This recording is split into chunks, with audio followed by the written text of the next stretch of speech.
Welcome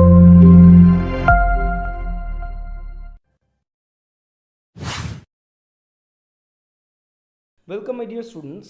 আজকের এই ভিডিওটা উইলিয়াম শেক্সপিয়ারের লেখা sonnet number 18 shall I compare thee to a summer's day.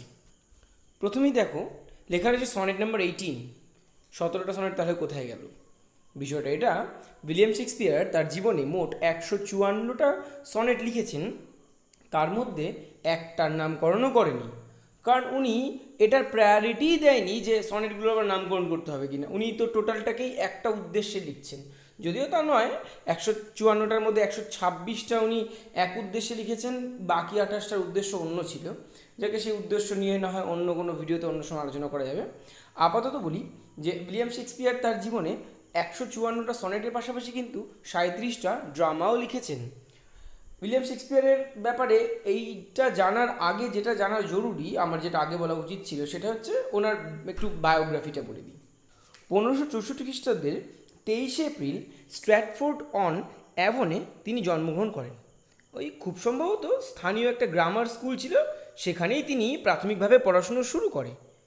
পরে তার বাবার একটু টাকা পয়সার দিক থেকে সমস্যা হওয়ার জন্য, ভালো কাজের উদ্দেশ্যে উনি নাট্যচর্চার জন্য বা অভিনয় করার জন্য 1585 খ্রিস্টাব্দে তার জায়গা ছেড়ে, তার নিজের যেখানে থাকতো জন্মভূমি ছেড়ে সে কর্মভূমি অর্থাৎ কাজের জন্য লন্ডনের উদ্দেশ্যে পাড়ি দেন।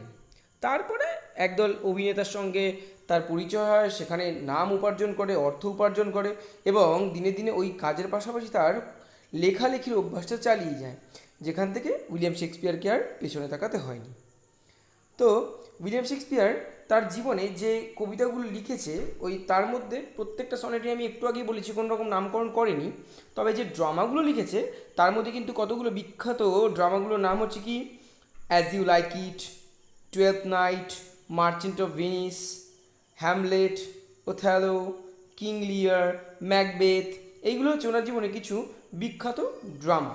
এর মধ্যে কিছু কিছু আছে কমেডি, আবার কিছু কিছু আছে ট্র্যাজেডি। 1610 খ্রিস্টাব্দ নাগাদ উনি দেখলেন যে মোটামুটি আমার জীবনে যা অর্থ এবং নাম উপার্জন করেছি, তো এইখান থেকে উনি তার পরের জীবনটা অর্থাৎ শেষ সময়টা কাটাতে আবার ঠিক তার যে নিজের জন্মভূমি ছিল সেখানে ফিরে আসেন এবং সেখানে এসে সে তার মতো করে আবার জীবনযাপন চালু করতে থাকে। 1616 খ্রিস্টাব্দে তিনি পরলোক গমন করেন, অর্থাৎ মারা যান মাত্র 52 বছর বয়সে। আর একটা কোইন্সিডেন্স হচ্ছে এটাই যে ওনার জন্ম তারিখ এবং মৃত্যু তারিখ একই, অর্থাৎ 1564 সালে 23 এপ্রিল জন্মেছিলেন এবং উনি মারা যান 1616 খ্রিস্টাব্দের 23 এপ্রিল। যাকে এটা একটা কোইন্সিডেন্স।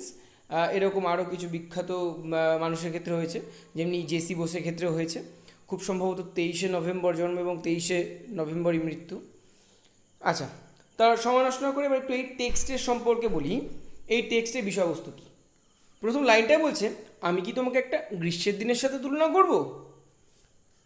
দুটো প্রশ্ন জাগছে, কাকে করবে তুলনা, আর গ্রীষ্মের দিনের সাথে কেন তুলনা করতে যাবে? কবিতাটা পড়ার আগেই দুটো কথা জানাটা জরুরি। এক, কাকে করবে, এই কবিতাটা কিন্তু উইলিয়াম শেক্সপিয়ার তার ওয়াইফ বা কোনো গার্লফ্রেন্ডকে উনি ডেডিকেট করেননি। এটা মোটামুটি যে সমস্ত গবেষকরা গবেষণা করেছে তারপর থেকে যে দুটো নাম উঠে এসেছে যে যাদের ক্ষেত্রে এটা উনি উদ্দেশ্য করে লিখতে পারেন বলে মনে হয়, তাদের মধ্যে একটা হচ্ছে উইলিয়াম হার্বার্ট, বা উনি WH বলেই বেশি বিখ্যাত। মোটামুটি বেশিরভাগ ক্ষেত্রেই মানুষ বিশ্বাস করেন যে তাকে উদ্দেশ্য করেই লেখা। আর একটা যে নাম উঠে আসে তার নামটা ঠিক জানা যায় না, তবে তার পোস্ট জানা যায়। তিনি সাউথহ্যাম্পটন বলে একটা জায়গার একজন আর্ল ছিলেন। তো ওনার পোস্ট ছিল একজন আর্ল, উনি সাউথহ্যাম্পটন বলে একটা জায়গার ছিলেন। আচ্ছা, যাকে এবার ওনাকে কেন উদ্দেশ্য করে লিখতে গেল? তার বন্ধুত্বপূর্ণ সম্পর্ক ছিল বলে আমি বন্ধুই বললাম। তো তার বন্ধুর সৌন্দর্যটাকে অমর করে দেওয়াটাই ওনার উদ্দেশ্য ছিল। দেখা যাক কী করে করেছে এবং কতটা সাকসেসফুলি উনি করতে পেরেছেন। আচ্ছা, তাহলে শুরু করি। Shall I compare thee to a summer's day? Thou art more lovely and more temperate. Rough winds do shake the darling buds of May, and summer's leaves hath all too short a date. আচ্ছা, আমি কি তোমাকে একটা গ্রীষ্মের দিনের সাথে তুলনা করতে পারি? প্রথমেই প্রশ্ন করলো, তারপর এই প্রশ্নের উত্তর নিজে পরের 3টে লাইন দিয়ে দিচ্ছে। তিনটে কেন, বাকি প্রত্যেকটা লাইনই কবিতার মাধ্যমে আমরা দেখব যে প্রথম লাইনে প্রশ্নটাই করেছেন এবং বাকি লাইনগুলোতে উনি নিজেই নিজের প্রশ্নের উত্তর দিচ্ছেন। উত্তরটা এভাবে শুরু করলো, আরে বাবা তুমি তো আরও বেশি সুন্দর, আরও বেশি সংযত। এখানে লেখা আছে দাও আর্ট, দাও মানে ইউ, আর্ট হচ্ছে ARE অর্থাৎ you are more lovely and more temperate. তুমি আরও বেশি সুন্দর এবং আরও বেশি সংযত। অর্থাৎ উনি প্রথম লাইনে যতই গ্রীষ্মের দিনের সাথে তুলনা করে গ্রীষ্মকে একটুখানি তোল্লা করে দিল, হ্যাঁ গ্রীষ্ম সুন্দর, অর্থাৎ অন্যান্য ঋতুর থেকে উনি গ্রীষ্মকে আগেই বেছে নিল, গ্রীষ্ম সুন্দর। তারপরে বন্ধু সৌন্দর্য যেই নাকি বর্ণনা করতে শুরু করলো, প্রথম লাইনেই স্ট্রেট বলে দিল তুমি আরও বেশি সুন্দর, আরও বেশি উদ্দীপ্ত। এবার কী করে বিশ্লেষণ করবে পরের লাইনগুলোতে আসছে, বলছে rough winds do shake the darling buds of May and summer's lease have all too shorted at. আরে বাবা গ্রীষ্মকালে অর্থাৎ মে মাসে যে ফুলের কুসুমগুলি আছে সেগুলো রাফ উইন্ডের অর্থাৎ যে বাতাস খুব কর্কশ হয়, ওই বাতাস কি করে ঝাঁকুনি দিয়ে খুব কষ্ট দেয় হচ্ছে ফুলের কুড়িগুলোতে।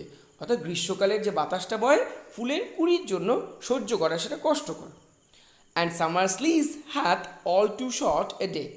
আর গ্রীষ্মের যে লিজ অর্থাৎ সময়কাল, হ্যাথ হচ্ছে হ্যাজ, ওই সময়কালটা খুবই তো কম। অর্থাৎ গ্রীষ্ম খুব কম দিন আমাদের মাঝে থাকে, কিন্তু তোমার সৌন্দর্য তো অত কম দিন থাকার জিনিস নয়। তাই এইখানে উনি দুটো তিনটে জায়গা থেকে বলে দিল যে গ্রীষ্মকালের নেগেটিভিটিগুলো কী। তারপরে বলছেন sometimes too hot the eye of heaven shines and often is his gold complexion dimmed. বলছে sometimes too hot the eye of heaven shines, কখনো কখনো এই স্বর্গের যে চোখ প্রচণ্ড পরিমাণে তাপ দেয়, গরম হয়ে যায়। দি আই অফ ইভেন মানে হচ্ছে সূর্যকে বলছে। তো বলছে কখনো কখনো প্রচণ্ড পরিমাণে তাপ দেয় বা গরম হয়ে যায়। And often is his gold complexion ডিম, আর কখনো কখনো তার যে সোনালি বর্ণ গায়ের সেটা আবছা হয়ে যায়।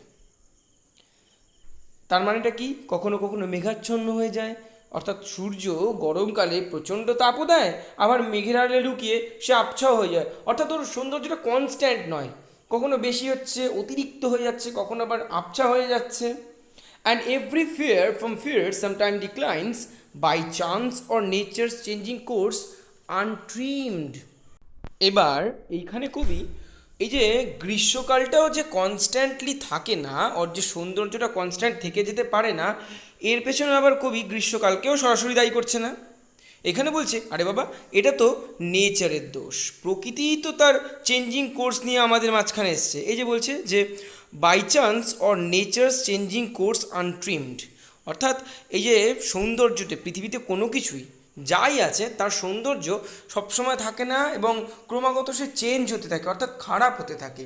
কারণ এটা তো প্রকৃতিই বলছে, পৃথিবীতে আমি বা তুমি আমরা যা আছি, এই মুহূর্তে যে একটা গাছ আছে, আমাদের প্রত্যেকের এই মুহূর্তে যে যা বয়সেই থাকুক না কেন, যার মধ্যে যে সৌন্দর্যই থাকুক না কেন, এটা কি কনস্ট্যান্ট নয়? তো নেচার কি বলে, তুমি আজকে থেকে আস্তে আস্তে যত সময় যাবে তুমি আস্তে আস্তে তোমার মধ্যে ক্ষয় আসবে এবং ক্ষয়ের প্রভাবটা তোমার মধ্যে পড়বে। আজকে যতটা তোমাকে ভালো লাগছে দেখতে, আস্তে আস্তে তোমার চামড়া কুচকাবে। তাই নেচারের তো এটাই কোর্স, চেঞ্জ হওয়া। আর যদি বলি যে প্রকৃতির ক্ষেত্রে নেচার আজকে গ্রীষ্ম আছে মানে কাল হয়তো বর্ষা হবে, তারপরে শীত হবে, আর শীত মানেই হচ্ছে সেই বিমর্ষ একটা দিন।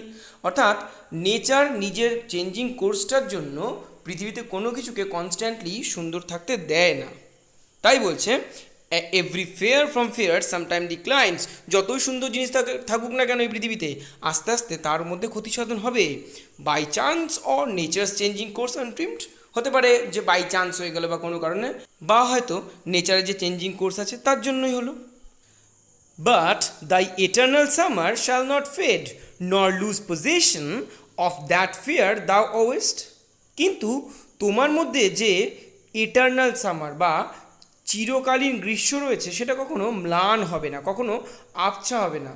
নর lose possession of that fair thou owest, নাইবা তুমি যে সৌন্দর্যটাকে অর্জন করেছো সেটা তোমার থেকে কখনো হারাবে। এটা অদ্ভুত কথা, কারণ আমরা জানি যে পৃথিবীতে কোনো কিছু কনস্ট্যান্টলি থাকতে পারে না, কিন্তু কবি বলছে যে তোমার সৌন্দর্য একেবারে ধারাবাহিকভাবে একই রকম থেকে যাবে এবং তুমি যেটা অর্জন করেছো সেটা কখনো পর্যন্ত ম্লান হবে না। এটা তো হতে পারে না। আচ্ছা, কবি তারপরে এও বলছেন, nor shall death brag thou wanderest in his shade when in eternal lines to time thou growest। এখানে যে শব্দগুলো রয়েছে, ব্র্যাগ মানে অহংকার করা। এখানে বলছে যে অহংকার বলতে যে মৃত্যু জীবনের অন্তিম পরিণতি, অর্থাৎ আমরা জানি যে কেউ মৃত্যুকে অতিক্রম করতে পারে না। তো এটা আমরা ভাবতেই পারি যে হ্যাঁ, মৃত্যুতে তো তার বন্ধুর সৌন্দর্যটা শেষ হয়েই যেতে পারে। তা আমাদের এই ভাবনাটার কাউন্টার অ্যাটাক করেই শেক্সপিয়ার এই লাইনটা বললেন যে মৃত্যুও তার ছায়ার তলে তোমাকে আঁকড়াতে পারবে না, কারণ তুমি বেড়ে উঠবে আমার এই কবিতার মাধ্যমে, আমার এই কবিতার লাইনগুলোর মাধ্যমে। এই লাস্ট কথা যে আমি বললাম, কবিতার মাধ্যমে, কবিতার লাইনগুলোর মাধ্যমে বেড়ে উঠবে, এইটাকে খুব সুন্দর করে এক্সপ্লেন করলেন লাস্ট দুটো লাইনে। কি বলছেন এখানে, so long as men can breathe or eyes can see, so long lives this and this gives life to thee। বলছে যতদিন পর্যন্ত এই পৃথিবীতে মানুষ শ্বাসকার্য করতে পারবে এবং তাদের চোখ দেখতে পাবে, অর্থাৎ মানুষ এই পৃথিবীতে বেঁচে থাকবে যতদিন পর্যন্ত, so long lives this, ততদিন পর্যন্ত এটা বেঁচে থাকবে, and this gives life to thee, আর এটাই অর্থাৎ আমার এই কবিতাটাই তোমাকে জীবন ফিরিয়ে দেবে। তোমাকে জীবন ফিরিয়ে দেবে মানে কি, তোমার সৌন্দর্যটাকে ফিরিয়ে দেবে। কি করে? অর্থাৎ কবির এইখানে নিজের প্রতি একটু আত্মবিশ্বাস দেখা যাচ্ছে, যে উনি যখন কবিতা লিখছেন তখন এটা উনি কবিতার মাধ্যমেই বলে দিচ্ছেন যতদিন পর্যন্ত পৃথিবীতে মানুষ থাকবে ততদিন পর্যন্ত আমার এই কবিতা পড়া হবে, আর যখন যেই মুহূর্তে এই কবিতাটা পড়া হবে তখন সেই মুহূর্তে তোমার সৌন্দর্য ভেসে উঠবে পাঠকগুলোর মাঝে, অর্থাৎ তুমি তোমার সৌন্দর্য নিয়ে তখন ফুটে উঠবে। তা কবি যে কথাটা প্রথমে বলেছিল, আমি কি তোমাকে একটা গ্রীষ্মের দিনের সাথে তুলনা করব, এই প্রশ্ন করার পরে উনি যখন নাকি কনস্ট্যান্ট একটার পর একটা বলে যাচ্ছে না গ্রীষ্মের দিনের সাথে তুলনা করা উচিত নয়, কারণ কবি বললেন যে তুমি আরও বেশি সুন্দর, আরও বেশি সংযত, অর্থাৎ গ্রীষ্মের দিনের সাথে তুলনা করব বলে উনি কনস্ট্যান্টলি তার বন্ধু সৌন্দর্যটাকে বলতে বলতে এবং সেটাকে খুব সুন্দর মাত্রায় নিয়ে গেলেন। যে কি করে বললেন যে গ্রীষ্ম চিরকালীন নয়, ও কখনো কখনো খুব অতিরিক্ত আলো দিয়ে ফেলে, কখনো কখনো মেঘের আড়ালে লুকিয়ে গিয়ে আবছা হয়ে যায়, আবার গ্রীষ্ম ক্ষণস্থায়ী, কিছুদিনের জন্যই থাকে, কিন্তু তোমার সৌন্দর্য ক্ষণস্থায়ী নয়, তোমার সৌন্দর্য থেকে যাবে, তুমি কন্ট্রোলড, তোমার সৌন্দর্য একেবারে ধারাবাহিকভাবে থেকে যাবে। তা কবি এখানে আত্মবিশ্বাসের পরিচয় দিলেন, কীরকম, যে যতদিন পর্যন্ত এই পৃথিবীতে মানুষ থাকবে ততদিন পর্যন্ত তার কবিতা বেঁচে থাকবে, আর মানুষ বেঁচে থাকবে মানে তার কবিতাও পড়া হবে, আর যখন যেই মুহূর্তে তার এই কবিতাটা পড়া হবে তখন সেই মুহূর্তেই কবি তার বন্ধুর প্রাণ সঞ্চার করে দেওয়ার একটা উপায় করে দিলেন। প্রাণ বলতে তার দৈহিক প্রাণ নয়, তার সৌন্দর্যের প্রাণ ফুটিয়ে তোলার, যে সৌন্দর্যটাকে উনি গ্রীষ্মের দিনের সাথে তুলনা করলেন এবং উনি গ্রীষ্মের দিনের থেকে বেশি সুন্দর বলে প্রমাণও করে দিলেন কতগুলো জায়গার দিক থেকে, যে গ্রীষ্ম কখনো কখনো অতিরিক্ত গরম হয়ে যায়, কখনো কখনো আবছা হয়ে যায়, গ্রীষ্ম ধারাবাহিক নয়, গ্রীষ্ম ক্ষণস্থায়ী, কিন্তু তার বন্ধু সৌন্দর্য ধারাবাহিক, ওটা চিরকালীন, এবং এতটাই চিরকালীন থাকবে যে যতদিন পৃথিবী থাকবে ততদিন পর্যন্ত তার বন্ধুর সৌন্দর্য থাকবে, এবং প্রত্যেকবার যখন এই কবিতাটা পড়া হবে তখন তার সৌন্দর্য আবার মানুষের মুখে মুখে ভাসবে। দেখে কবিতাটা কিন্তু বেশ রোম্যান্টিক একটা পোয়েম। আচ্ছা, এখানে একটা গঠনগত দিক থেকে একটা কথা বলা হয়নি, আমার শুরুতেই বলা উচিত ছিল। এটা একটা সনেট, যে কোনো সনেটই আমরা জানি যে 14 লাইনের কবিতা হয়। তো 14 লাইনের কবিতার মধ্যে 8 লাইন এবং 6 লাইনে যে দুভাগে বিভক্ত হয়ে যায় যে সনেটগুলো, সেই 8 লাইনটাকে বলি আমরা অক্টেভ, 6 লাইনকে আমরা বলি সেস্টেট। তো ওটা হচ্ছে একটা পেট্রার্চান সনেট।